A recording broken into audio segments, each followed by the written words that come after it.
प्रसन्न चित्त,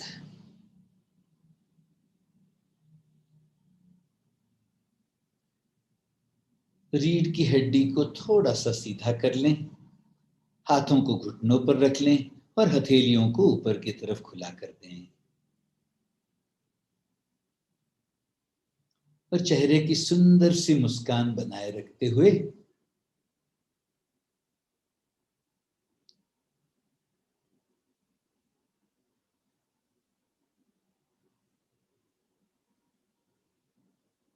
अपना ध्यान अपनी सिर की चोटी पर ले आए। Bring your attention to the top of your head.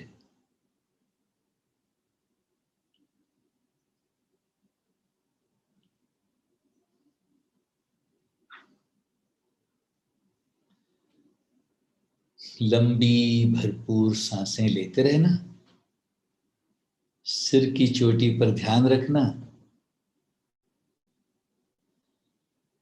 और सिर की चोटी से ऐसा समझें जैसे आनंदमय फव्वारा आप बने हैं और आपकी सिर की चोटी से निकलता हुआ यह आनंदमय आशीर्वाद का फव्वारा आपके आसपास के पूरे वातावरण को नहला रहा है।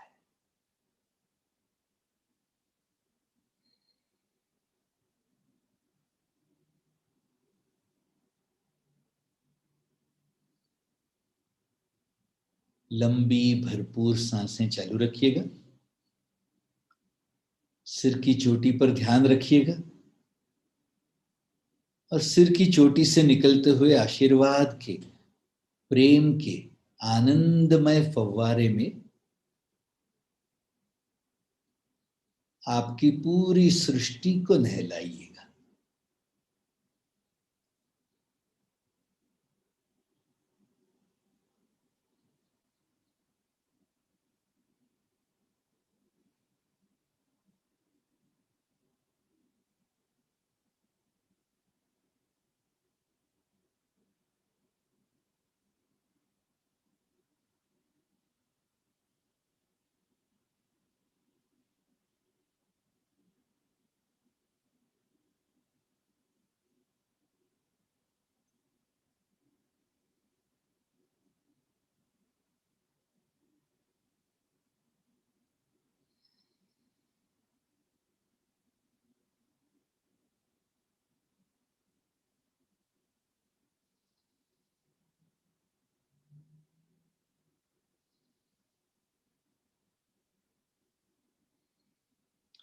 चाहे तो अपने साथ जुड़े हुए एक एक व्यक्ति को याद करते जाएं, उनको अपनी अवेयरनेस में लाते जाएं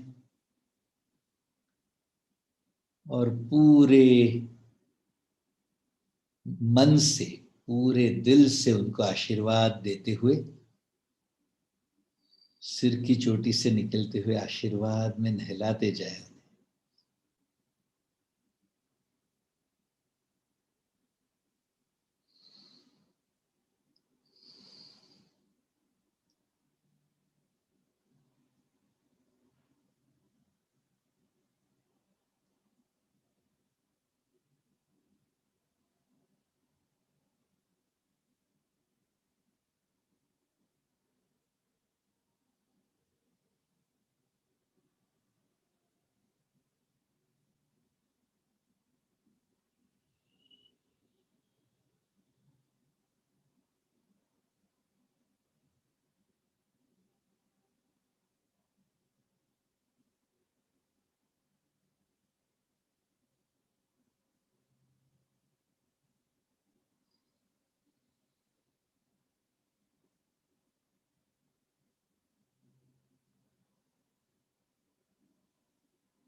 और फिर मुस्कुराते मुस्कुराते इस आनंदमय फव्वारे को ऐसे ही चालू रखते हुए अपना समय लेते हुए धीरे से आंखें खोल लीजिएगा।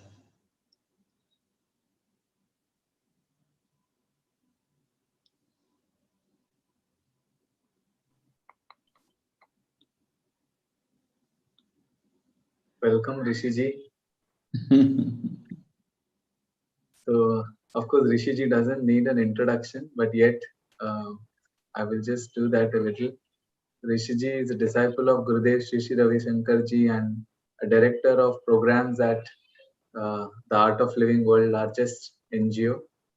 He is an author of a national bestseller book celebrating life, Jeevan Ek Utsav.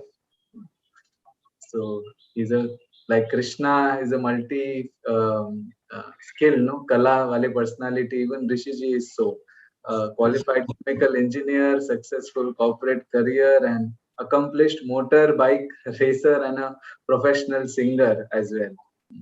So Rishi means a seer and a mentor, and this modern Rishi can be rightly described as a spiritual scientist, bursting with love, energy, and never dying enthusiasm to serve humanity.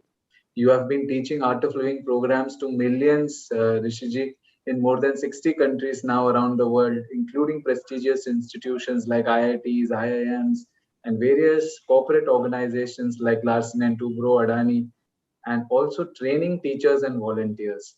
We welcome you to this Wisdom and Satsang series, August 21. And over to you, Rishiji. Wonderful. So आज का क्या topic है Jayesh? It is Dharma. ओहो, wonderful, wonderful.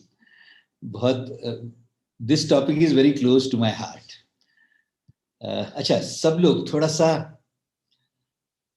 enthusiasm जगा लो चलो. एक थोड़े से ब्रॉडर एंगल से, ब्रॉडर पर्सपेक्टिव से आज के इस सुंदर सब्जेक्ट को हम एड्रेस करते हैं. तो सब लोग थोड़ा सा सेटल डाउन हो जाओ और एंथुजियाज्म जगा लो, थोड़ा प्रेम भी जगा लेना साथ साथ में. प्रेम जगते ही सब लोग ऐसे सॉफ्ट एंड मधुर होने लगते हैं. वाह. एक बड़े एंगल से अपने जीवन को समझने की और देखने की चेष्टा करेंगे सब लोग.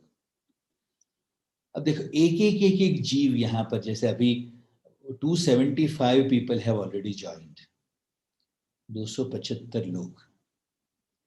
तो क्या है, ये जीव इस शरीर में इन नामों से पुकारे जाते हैं. जैसे इस शरीर में मैं इस सुंदर चेहरे को जयेश कहता हूं, या भावना कहता हूं, या मीना जोशी जी कहता हूं, या जैसे आलोक शुक्ला है. तो ये इस शरीर के सबके नाम हैं, करेक्ट?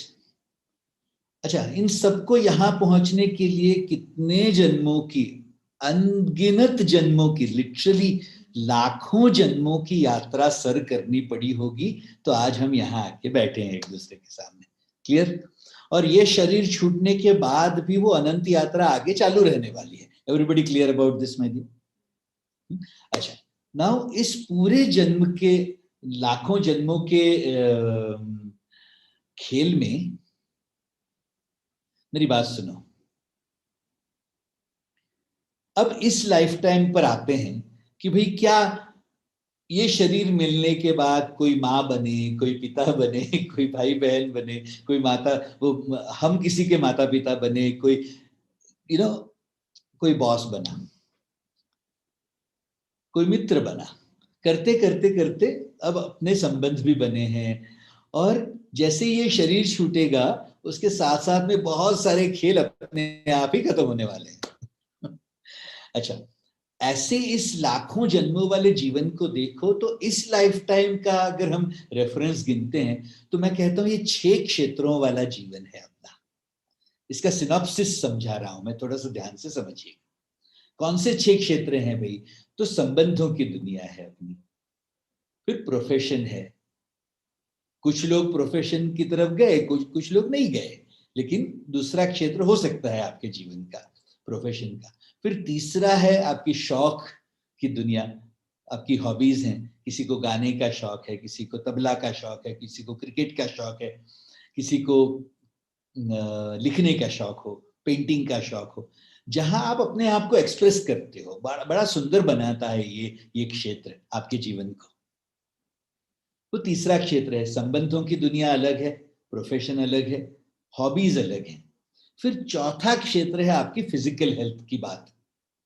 हर एक की फिजिकल हेल्थ अलग अलग है। कोई रोबस्ट हेल्थ के साथ जी रहा है, किसी को थोड़ा सा इम्यून सिस्टम में गड़बड़ है, उसको संभालना पड़ेगा। ये चौथा क्षेत्र हो गया आपका जीवन का। फिर पांचवा क्षेत्र है, मैं जिसको सोशल रिस्पॉन्सिबिलिटीज कहता हूँ, चाचा मामा ताऊ, नेबर्स, समाज, देश के नागरिक हैं, ये सब सामाजिक क्षेत्र, सोशल रिस्पॉन्सिबिलिटीज वाला फिफ्थ क्षेत्र है। संबंधों की दुनिया एकदम अलग है, प्रोफेशन एकदम अलग, हॉबीज का क्षेत्र अलग, फिजिकल हेल्थ का क्षेत्र अलग, सोशल रिस्पॉन्सिबिलिटीज ये पांचवी जिम्मेदारी, और फिर छठा क्षेत्र हरेक के जीवन का इनर ब्यूटिफिकेशन का जो क्षेत्र है, मैं उसको स्पिरिचुअल ग्रोथ का क्षेत्र कहता हूं। कि आज आप जैसे हो उससे ज्यादा सुंदर और ज्यादा समृद्ध, अंदर की खूबियों को और ज्यादा निखारते हुए जीवन जीने का जो क्षेत्र है, मैं उसको स्पिरिचुअल ग्रोथ का क्षेत्र कहता हूं। सब लोग मेरे साथ हो ना माय डियर? मुझे थम्स अप देते रहना ताकि मुझे समझ में आए कि आप सुन रहे हो मेरी बात। अच्छा अभिजीत, आपको सामने आके बैठना पड़ेगा कैमरे के सामने। अभिजीत, वो शायद मुझे ऑन करके कहीं चले गए। अच्छा मेरी बात सुनो अब।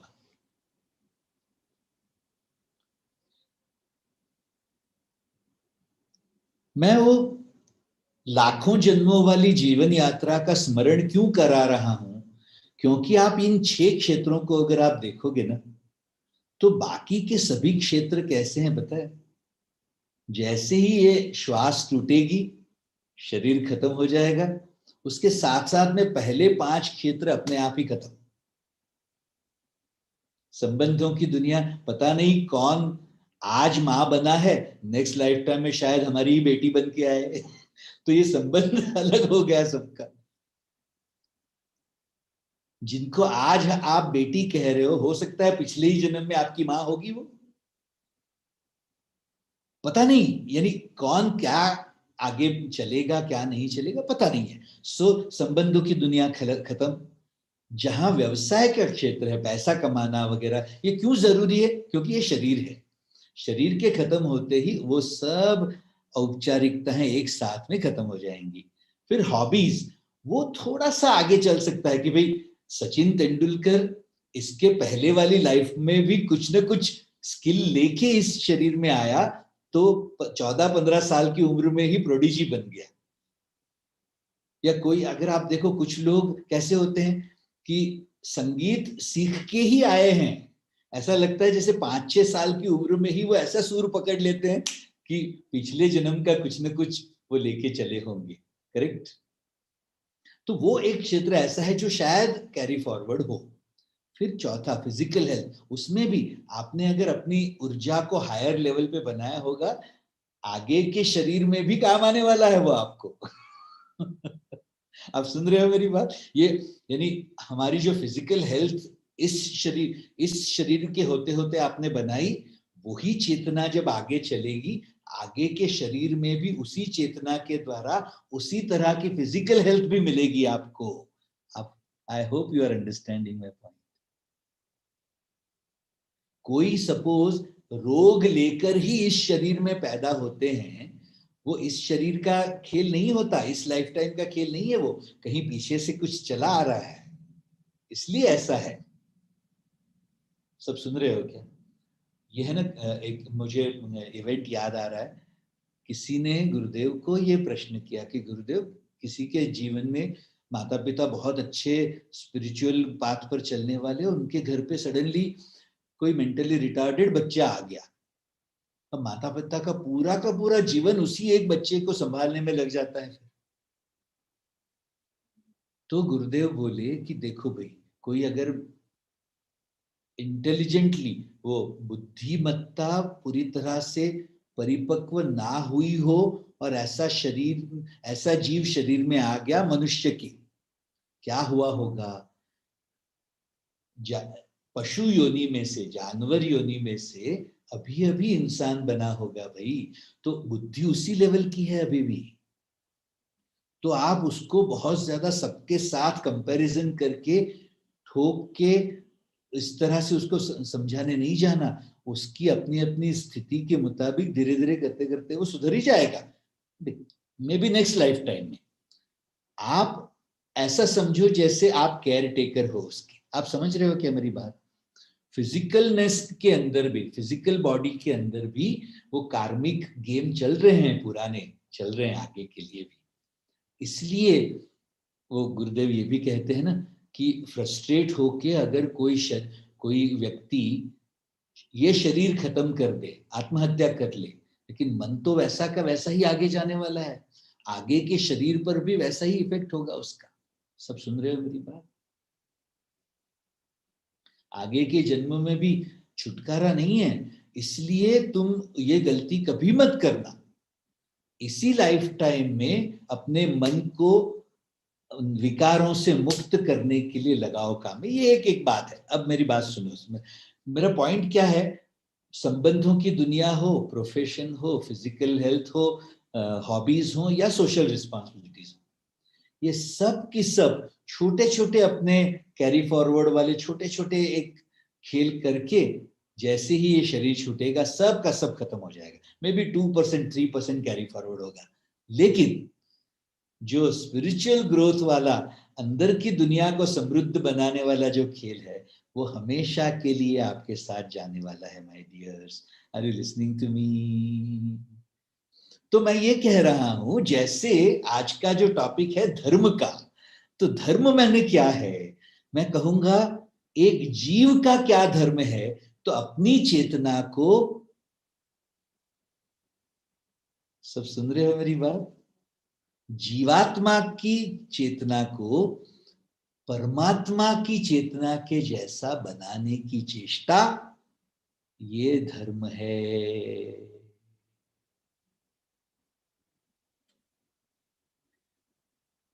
हर जीव की चेतना परमात्मा से ही निकली हुई, हर लहर सागर का ही अंश। तो लहर को अपने सागर होने का अनुभव प्राप्त करना कि मैं सागर ही हूं भाई, ये अल्टीमेट पर्पस है जीवात्मा के जीवन का, और उसको धर्म कहते हैं। I hope you understand.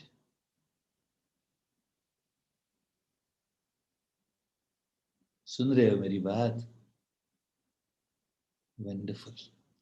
अच्छा, उसमें 2 स्टेप्स हैं धर्म में, एक है नेगेटिव टू न्यूट्रल और दूसरा है neutral to positive. Are you listening to me? Kavita ji कैसे हैं आप? वंडरफुल।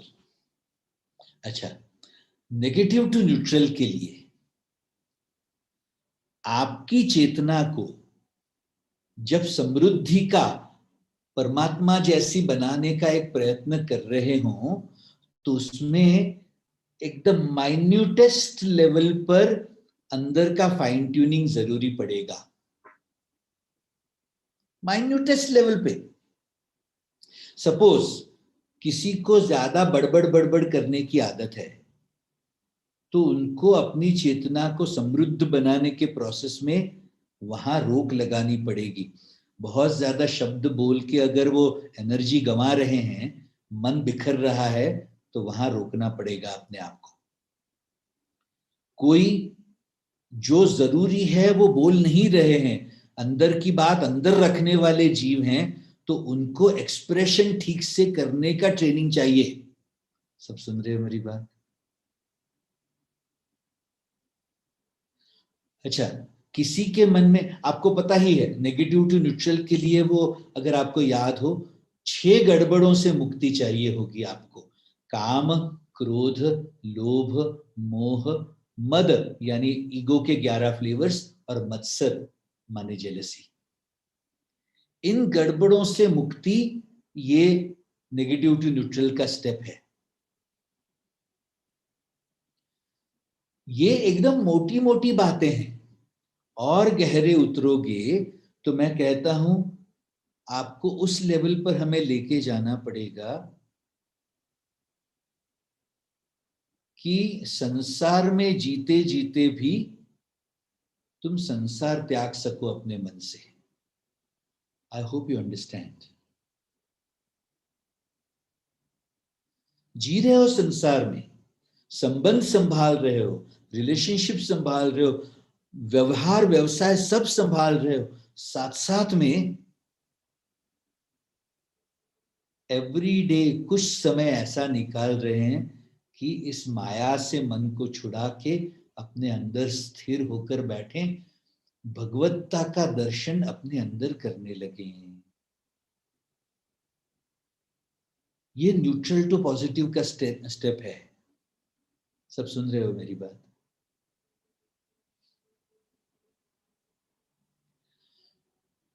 ये जो प्रोसेस है पूरा, उसको एक शब्द में अगर आपको एक्सप्रेस करना हो तो उसको सिंपलेस्ट वे में धर्म कह सकते हो। सुन रहे हो मेरी बात? धर्म माने क्या?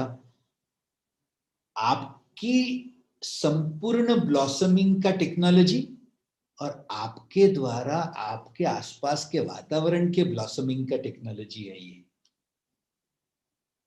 इसको धर्म कहते हैं। अच्छा, जो दूसरा स्टेप जो मैं कह रहा हूं, आपके द्वारा आपके आसपास के वातावरण का ब्लॉसमिंग, वो होगा आपसे, तभी आपका भी ब्लॉसमिंग पूर्ण होगा। प्लीज समझिएगा मेरी बात। हम इतने ज्यादा जुड़े हुए हैं एक दूसरे से, वातावरण से, अगर आपके आसपास के वातावरण को आप ब्लॉसम नहीं कर पा रहे अपनी प्रेजेंस से, अपने वाक्य से, मनसा हो, वाचा हो या कर्मणा हो, इन तीनों का इस्तेमाल करते हुए आपकी आसपास की वातावरण की आप जिम्मेदारी नहीं ले रहे हो, उसको उसको सुंदर बनाने का आपको स्किल नहीं आया, तो उसका प्रभाव आपके ऊपर होगा ही। Are you listening to me my dear? So sooner और लेटर, सबसे पहले यहां से शुरुआत करते हैं हम, कि अंदर के ब्लॉसमिंग का प्रोसेस शुरू करते हैं। धीरे धीरे धीरे करते करते हम जहां भी जाएं, आसपास के वातावरण को, आसपास के लोगों को भी हमारे स्तर पर अगर नहीं उठा पाए कोई बात नहीं, एक काइंड ऑफ रेफरेंस लेवल पर हमको लेकर आ सकें, तो हमारा एटमॉस्फेयर हम जैसा चाहते हैं वैसे बना के रख सकते हैं हम। सब सुन रहे हो मेरी बात? ये भी धर्म है। अलका जी, सुन रहे हैं? Very good. अच्छा, ये एक शब्द धर्म, जैसे जितनी गहराई से आप समझते जाओगे, उसको और अंदर उतारते जाओगे, एक और चीज आपको जरूरी पड़ेगी। आप प्लीज समझिएगा मेरी बात। धर्म में negative to neutral, neutral to positive, दो स्टेप्स कह रहा हूं मैं। सब सुन रहे हो ना मेरी बात? उस प्रोसेस में बाधा बनने वाला जो फैक्टर है, मैं उसको माया कहता हूं। सब लोग ध्यान से सुनिएगा। एक शब्द ब्लॉसमिंग के लिए धर्म, और एक ही शब्द उसको रोकने वाला कोई फैक्टर, उसको कहता हूं मैं माया।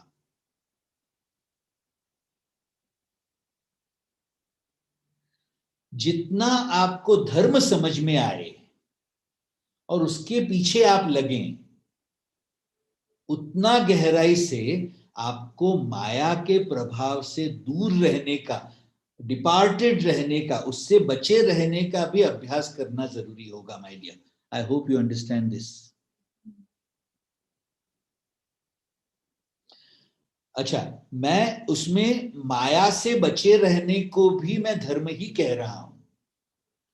ये शब्दों का खेल नहीं है माय डियर, प्लीज समझिएगा मेरी बात। निमेश भाई क्या खा रहे हैं?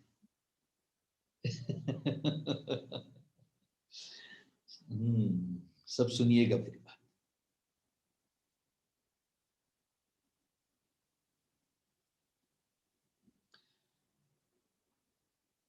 शीतल, how are you my sweetie? माया से छूटना हो तो भी धर्म का ही सहारा है।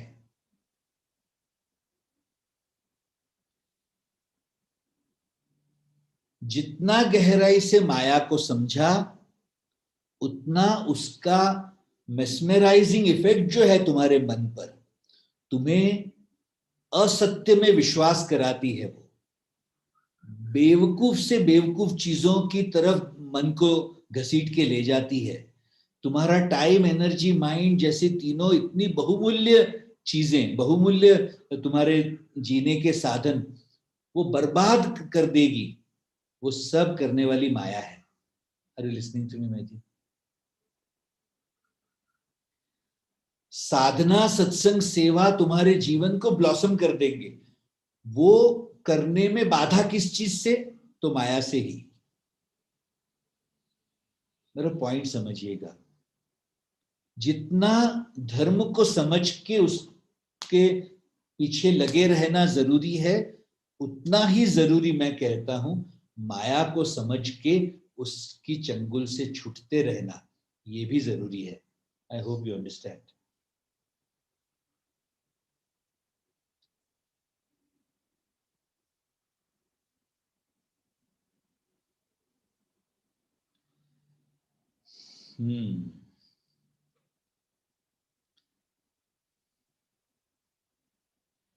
अच्छा, ये प्रोसेस ऐसा है, मैं मोटू सुदर्शन कहाँ है? अच्छा अच्छा, ओके, मेरा प्यार बोलना उसको।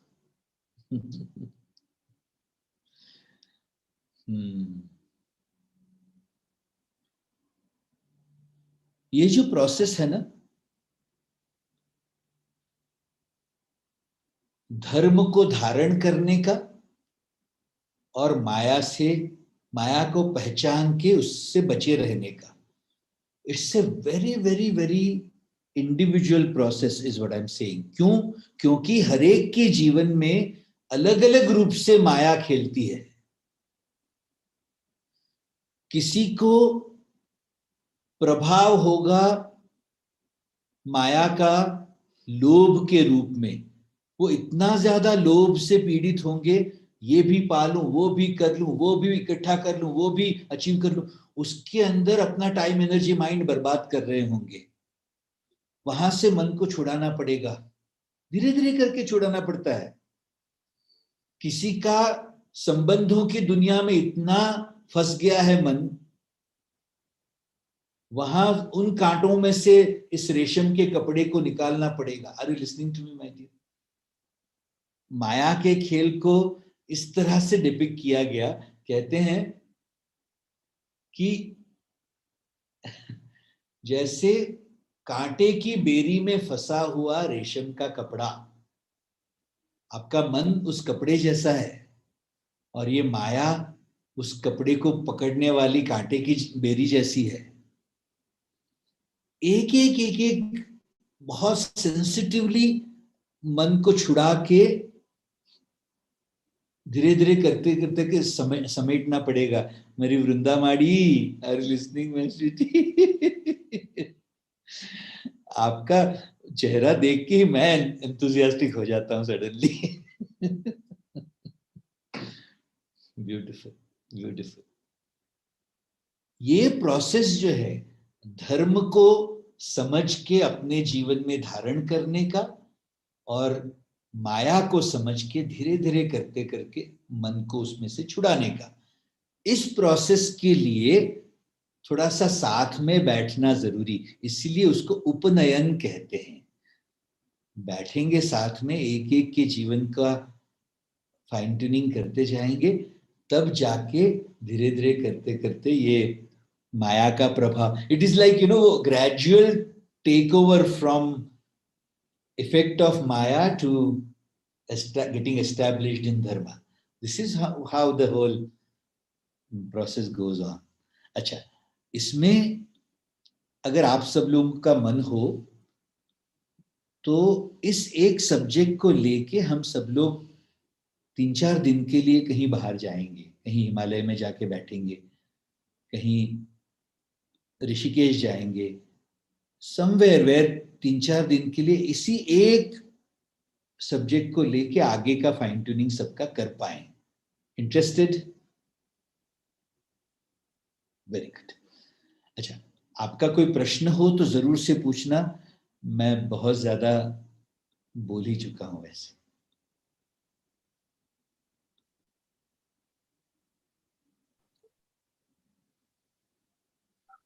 There were a few questions, Rishi. Shall we take them? Yes. There is a question: is inaction towards adharma a non-compliance of dharma? Completely.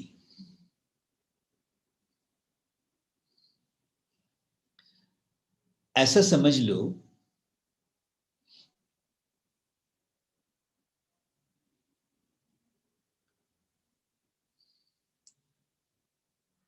मनुष्यों का खेल ऐसा है,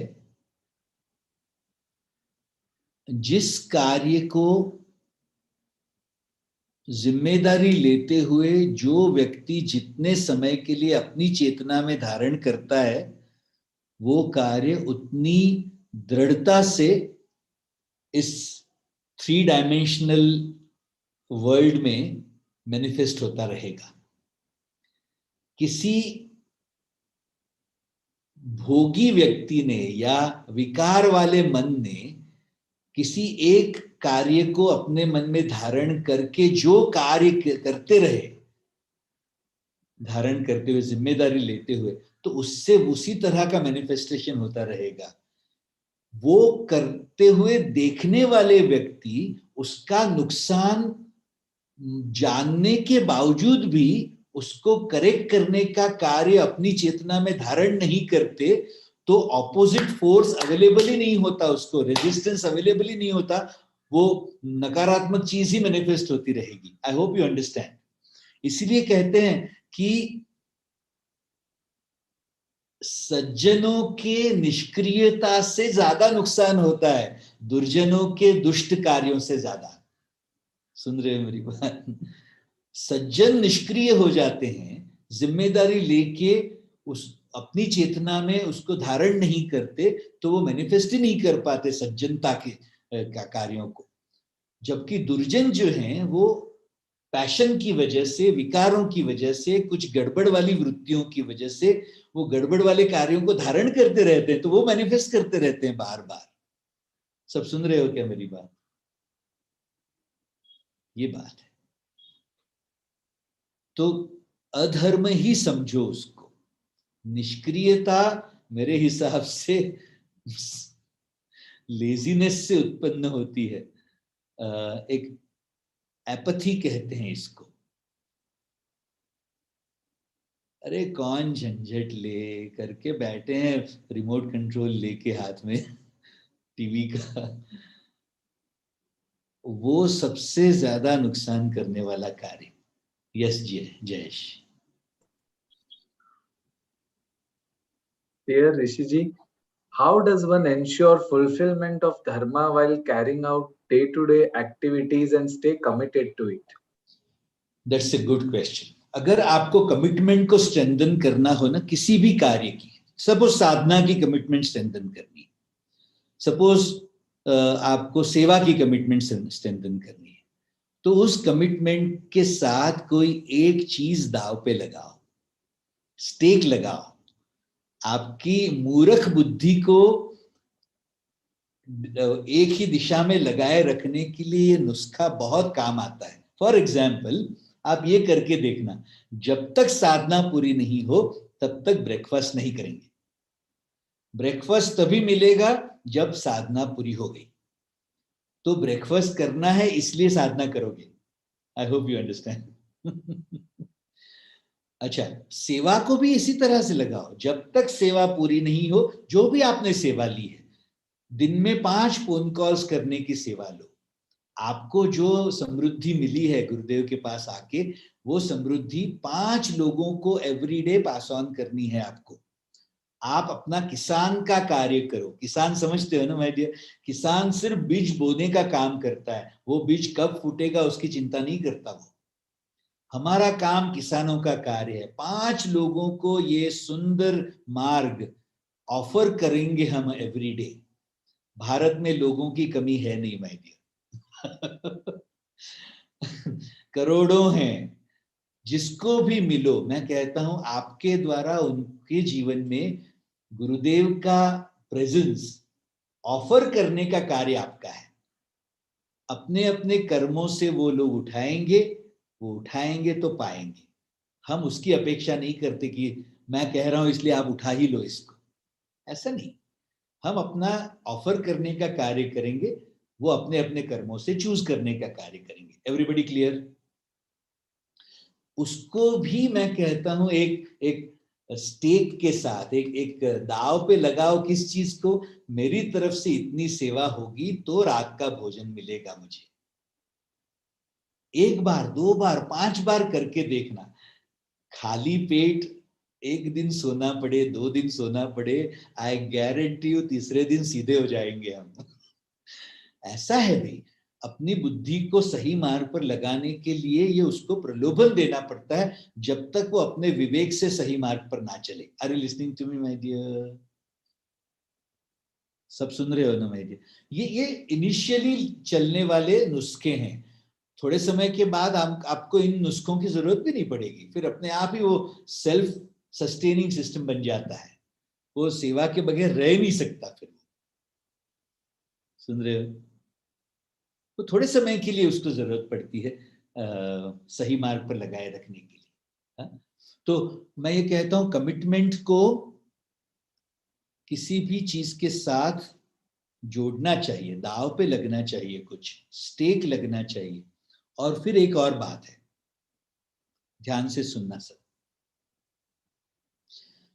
जो भी कमिटमेंट तुम करने वाले हो ना, उसके साथ में कमिटमेंट को है ना संस्कृत शब्द में कहते हैं संकल्प। जो संकल्प करने वाले हो, आप गौर से देखना उसी विषय में तुम्हारे मन में विकल्प भी चलेंगे। विकल्प माने क्या? मैं ये करना चाहता हूं लेकिन करके एक लिस्ट बनेगा आपके मन में विचारों का, कि भाई मैं साधना करना चाहता हूं लेकिन मेरे बच्चों को 7 बजे छोड़ना होता है स्कूल के लिए, लेकिन कभी कभी नींद पूरी नहीं होती, लेकिन करके जो वो विकल्पों का जो लिस्ट है, आपको एक एक करके उन सभी विकल्पों को रिलीज करना पड़ेगा। बाहर जाने वाली श्वास के साथ समर्पण करना पड़ेगा, त्यागना पड़ेगा। जब निर्विकल्प संकल्प रहे मन में, कोई विकल्प नहीं रहा, विकल्प रहित संकल्प मन में रहा, तो उसमें तथास्तु होके आपका संकल्प मैनिफेस्ट होने लगेगा। ये रहस्य है। Are you listening to me my dears? So पहले तो क्या करो, विकल्पों को त्यागो, फिर संकल्प को, निर्विकल्प संकल्प को धारण करो, और फिर उसके साथ कोई दाव पे लगा दो कोई चीज और उसको पालो। ऐसे हो जाएगी बात, डोंट वरी अबाउट इट। अच्छा, जैसे ही आप धारण करते हो ना संकल्प, ऑलरेडी आधा काम बन गया ऐसा समझ लो, उसमें तथास्तु होने ही लगेगा। आप बिल्कुल चिंता नहीं करना। अपना मार्ग है ना, ये हार्ड वर्क का मार्ग नहीं है माय डियर। अपना मार्ग स्मार्ट वर्क का मार्ग है, कृपा का मार्ग है अपना। जैसे ही आप संकल्प धारण करते हो, मैनिफेस्टेशंस होने लगेंगे। कितने लोगों का अनुभव है आज तक का, मुझे बताओ। ये बात है, ये बात है। आलोक, आपका अनुभव नहीं है माय डियर?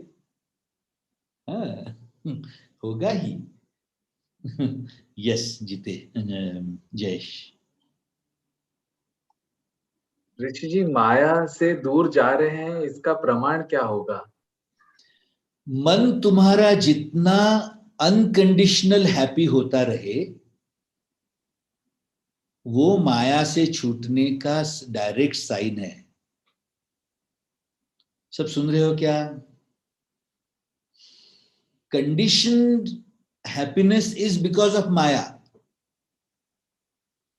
आपका मन जितना अनकंडीशनली हैप्पी रहता जाए, प्रसन्न रहता जाए, मुक्त रहता जाए, तो समझो माया का प्रभाव उतना कम हो रहा है। सब सुन रहे हो क्या मेरी बात? एकदम क्रिस्टल क्लियर, आपके खुद के ही अनुभव से समझ में आ जाएगी बात आपको। गुरुदेव के आने, आपके जीवन में गुरुदेव के पदार्पण के पहले जो आपका जीवन था, कितनी माया थी। अभी ऑलरेडी कम हो गया है कि नहीं, मुझे सच्ची बताओ। अच्छा, फिर मैं कहता हूं, जहां आपका मन अप्रसन्नताओं में पड़ रहा है, परेशान हो रहा है, उसके पीछे की माया समझो माय डियर। वो भी एक अभ्यास है, एक सीकर के लिए, एक विद्यार्थी के लिए, सत्यार्थी के लिए एक अभ्यास है। अपने मन की माया नहीं समझ में आई तो वो खेलती रहेगी तुम्हारे साथ। इसीलिए मैं कहता हूं वो कन्वर्सेशंस पहचानने चाहिए भाई। और उनको क्या सत्य मान के बैठ गए हो तुम? तुम्हारे कन्वर्सेशंस में तुम्हारी रियलिटी बन रही है। जो जिन लोगों ने वो धर्मा सीरीज देखी है उनको समझ में आ रही होगी मेरी बात। अगर नहीं देखी हो अभी तक तो प्लीज देखिएगा सब लोग। हाँ जयेश। ऋषि जी, संसार में जीते भोग के साथ धर्म का धारण कैसे करें? हाँ, मैं कहता हूं जैसे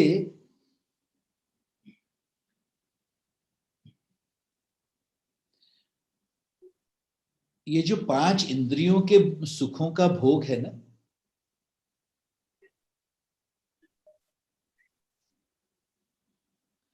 उसको एक एक अपना छोटा सा स्थान अपनी बुद्धि से तय करके दे देना उसको एक बार। क्या तय करो कि भाई चलो शादी हुई हुई है तो 20 दिन में एक बार वो फिजिकल सुख, फिर दिन में 2 बार भोजन का सुख, और वो भी कितना, जब तक आपको उसका सुख मिल रहा है और ऊर्जा टूटे नहीं उसके बाद तुम्हारी। हम क्या भूख मिटाने के लिए खाना खाएं, पेट भरने के लिए नहीं। Are you listening to me Matthew? तो एक लेवल आएगा कि तुम रियली एंजॉय कर रहे हो, बहुत टेस्टी लग रहा है, बहुत मजा आ रहा है, तो जहां तुम्हें लगा हाँ अब भूख मिट गई तो वहीं छोड़ देना भोजन। उतना ही भोजन लोगे, दिन में 2 बार 3 बार। तो क्या है, थोड़ा सा ज्यादा भोजन लेने से जो एनर्जी का ड्रॉप होता है वो एनर्जी ड्रॉप फील नहीं करोगे और सुख तो अनुभव कर ही पाओगे। आई hope you understand my point. ये बैलेंस है, ये एक उसका सयानापन है। फिर जैसे सपोज टीवी देखने बैठे, तो जब शुरू करते हैं तो कितना एंथुजियाज्म होता है, सोशल मीडिया शुरू किया, पहले 10 मिनट में वो एंथुजियाज्म धीरे धीरे कम होने लगेगा। तो जैसे ही वो खत्म होना शुरू हुआ वहीं पर छोड़ देना। फिर स्क्रीन टाइम बहुत ज्यादा देते रहो, हाँ, पूरा एनर्जी ड्रॉप हो गया, फिर भी देखते रह रहे हैं स्क्रीन। बेवकूफी है माय डियर। सब सुन रहे हो क्या मेरी बात? ऐसा हरेक के जीवन में अपना अपना एक वो एक एक बैलेंसिंग एक्ट बनाना पड़ेगा। उसके लिए पर्सनल फाइन ट्यूनिंग की जरूरत पड़ती है। जैसे संबंधों में किसके साथ रहते रहते आपका मन बहुत विक्षिप्त हो रहा है, तो उनके साथ रहते रहते भी आपके मन पर उनका इन्फ्लुएंस ना हो, उसके लिए जो स्किल सीखना पड़ेगा, सीखना ही चाहिए। मैं उसको लाइटली नहीं लेना तुम। मैं कहता हूं ऑस्ट्रेलिया को अगर वनडे इंटरनेशनल में हराना सीख गए तो बांग्लादेश को तो आसानी से हरा लोगे। Are you listening to me my dear? जो सबसे टफ व्यक्ति है तुम्हारे जीवन का, उसके सामने रहते रहते अगर प्रसन्न रहना सीख गए तो फिर बन गई बात। पूर्णिमा जी सुन रहे हैं? Very good. यही तो स्किल्स है सब, है ना? Wonderful. Jayesh. Yes Rishi ji, I think लोगों के और भी प्रश्न हैं, पर जैसे आपने कहा कि कुछ समय आपके साथ बिताएं और थोड़ा और उसको और गहराई में जा सकते हैं ये चीज के लिए, तो ऋषि जी के साथ ऋषिकेश में ये प्रोग्राम हो रहा है. हम चैट बॉक्स पे उसके लिंक जरूर शेयर करेंगे. I don't know how much more time we can take, Rishi ji, but we are really grateful that, yeah. Should we? Jayesh, एक बात मेरी तरफ से यानी सबको मैं कहना चाहता हूँ, मेरे जीवन का पर्पस ही ये है, मुझे लगता है कि तुम्हारे अंदर जो अद्भुत खजाने पड़े हैं ना, वो बनाने वाले ने ऑलरेडी इतनी सिद्धियां दी हैं हर एक के मन में, उन सिद्धियों को तुम समझ पाओ और अपने जीवन में उनका इस्तेमाल कर पाओ, ये मेरी तड़प है, ऐसा समझ लो. So if you are interested in your own blossoming, be 100% certain I am there with you. मुझे जो गुरुदेव से मिला है 28 सालों में, मुझे तड़प ये है कि मैं ये शरीर छूटने से पहले ज्यादा से ज्यादा लोगों को पास ऑन करूं. इसीलिए मैं जी रहा हूं, इसीलिए मैं करता रहता हूं ये सब. अगर आपको अपने ब्लॉसमिंग में रस है इंडिविजुअली, तो आपके ब्लॉसमिंग में मुझे रस है. आप समझ रहे हो मेरी बात? बस साथ में बैठ के करना पड़ेगा, वो रहना पड़ेगा. वो जूम कॉल पे इतने सारे लोगों के साथ में ऐसा नहीं हो पाता. उसके लिए थोड़ा सा समय निकालना ही पड़ता है. Are you listening my dear? अच्छा, अभी अभी जो हमारे साथ लेह लद्दाख की टूर पे चले थे, कैसा रहा सबका अनुभव, जरा शेयर करना. ऐसा आनंद किया है हमने वहां पर, OMG. वैसा ही वो लेह लद्दाख थोड़ा सा डिफिकल्ट टेरेन है, खर्चा भी बहुत ज्यादा होता है वहां पर, इसलिए थोड़ा सा कम खर्चे वाला ऋषिकेश का हमने ऑप्शन इस बार चूज किया. जितने ज्यादा लोग आ सकेंगे उतने जीवन का कल्याण होगा. बहुत अच्छा. एंड आई थिंक अप्रोक्सीमेटली वो गणपति का उत्सव है ना, वो 19 को खत्म हो रहा है, तो उसके बाद जाएंगे हम. अनंत चतुर्दशी 19 को है, तो सबको, कुछ लोगों के घर पे भी गणपति जी आते हैं ना, गणु बाबा, तो उनका वो सम्मान करके फिर 20 के बाद चलेंगे, 20-21 के आसपास, और 4 या 5 दिन के लिए बनाएंगे वो प्रोग्राम. तो अगर आपका आने का मन हो तो 21 से 26 सितंबर का वो प्रोग्राम बनेगा. अच्छा, अगले 3-4 दिन में 18 तारीख को, आज 15 तारीख है ना, 18 तारीख को सुप्रीम कोर्ट का वर्डिक्ट आएगा कि उत्तराखंड में चारधाम यात्रा शुरू होगी कि नहीं होगी. अगर चारधाम यात्रा शुरू हो गई तो अपने वो ऋषिकेश के प्रोग्राम के साथ में हम चारधाम यात्रा भी करके आएंगे सब, है ना, बद्रीनाथ केदारनाथ भी जाके आएंगे. अगर वो नहीं हुई किसी कारण से, वो सुप्रीम कोर्ट का आदेश नहीं मिला, तो 4 दिन ऋषिकेश में ही रहेंगे. एवरीबॉडी ठीक है? तो आनंद के लिए चलो साथ में फिर. अच्छा, आज एक पेट्रियोटिक सॉन्ग तो बनता है ना मेरे. हाँ ऋषि जी, हम वही रिक्वेस्ट करने वाले थे. आप हैं यहाँ पर और एक छोटा कुछ. हाँ जी, मैंने अभी तक पूरी तरह से तैयार नहीं किया है ये गाना, तो थोड़ा सा अगर इधर उधर हो जाए तो आप ठीक कर लेना उसका.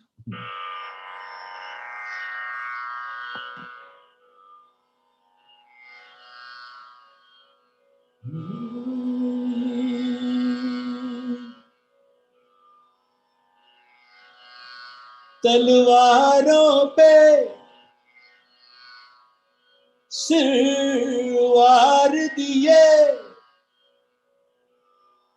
अंगारों में जिस्म जलाया है, तब जाके कहीं हमने सिर पे ये केसरी रंग सजाया है.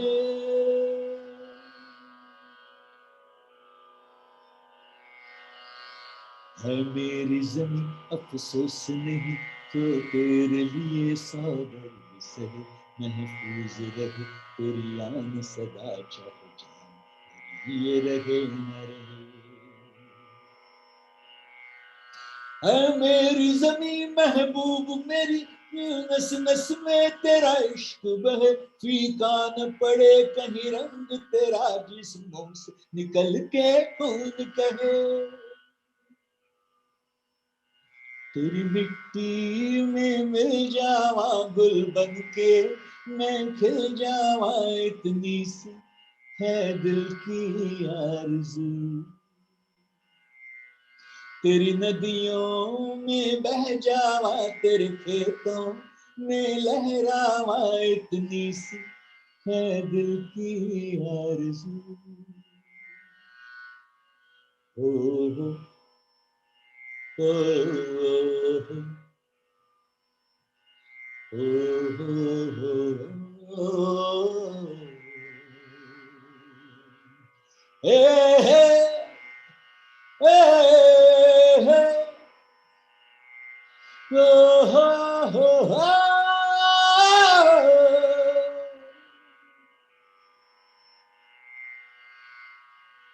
महबूब मेरी, महबूब मेरी, तू हंसती रहे तेरी आनी। मैं मरता था जिस मुखड़े पे, कभी उसका उजाला कम ना हो। ओ माई मेरी क्या फिक्र तुझे, क्यों आंख से दरिया बहता है। तू कहती थी तेरा चांद हूं मैं, और चांद हमेशा रहता है। तेरी मिट्टी में मिल जावा गुल बन के, मैं खिल जावा, इतनी सी है दिल की आरज़ू। तेरी नदियों में बह जावा, तेरे खेतों में लहरावा, इतनी सी है दिल की आरज़ू। हो ए ओ हो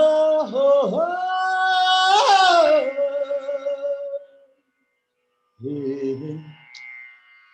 तारारंगा।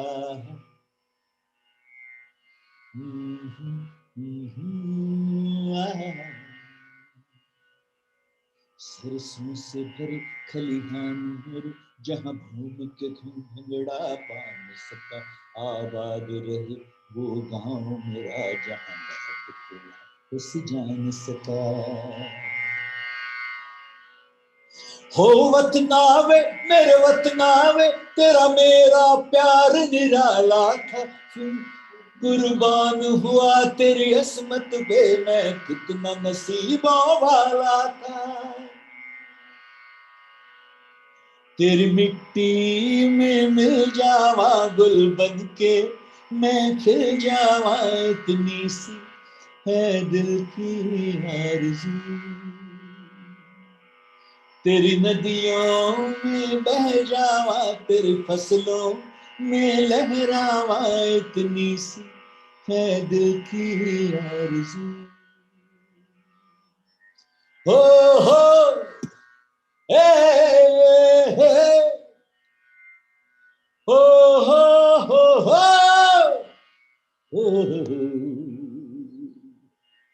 हा ला रा रा धा।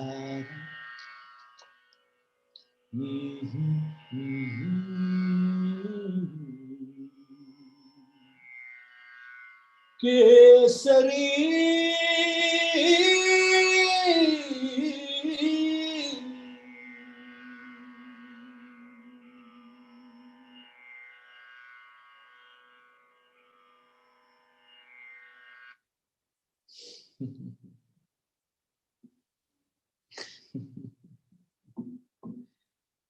Happy Independence Day to everybody. Thank you once again, Rishiji, for giving us this time. And the biggest takeaway, dharma ko dharan karo aur maya se bacho. I think all of us will contemplate on this and looking forward to spending more time. And बाकी जो यहाँ जुड़े हैं, हमारे upcoming events हैं celebrating Krishna wisdom और सत्संग series में, तो हम लिंक शेयर करेंगे, आप उसको फॉलो कर सकते हैं और आगे और हम सारे इवेंट्स रख सकते हैं। और ऋषि जी ने जो ये बुक लिखी है, जिन्होंने अब तक नहीं ये किया है, तो you can always celebrating life, 6 steps to complete blossoming of your consciousness. Yes. Thank you.